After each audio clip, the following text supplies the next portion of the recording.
Hey everyone, welcome back to the channel. In today's video, I'm going to show you how to accept payments via Zelle into Bluevine. In this tutorial, it's going to be quick. We're not going to waste too much time. Just going to give you guys 7 steps on how to get this done. So let's get into it. Step 1, log into your Bluevine dashboard on the website or mobile app. Step 2, navigate to payments or Zelle within Bluevine. Step 3, register your email address or US mobile phone number with Zelle.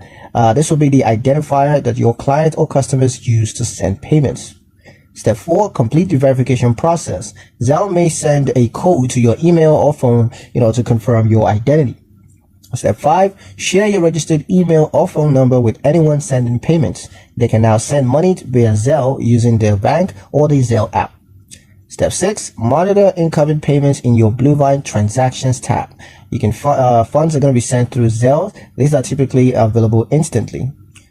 Step 7, ensure your Bluevine account is linked correctly for seamless transactions. And that's it. You can now accept Zelle payments into Bluevine securely. And that's pretty much it for the video, guys. Hope you liked it. Hope you found the information here useful enough. If you did, like, share, and subscribe for more helpful tutorials. Thank you guys for watching, and I'll see you in the next one.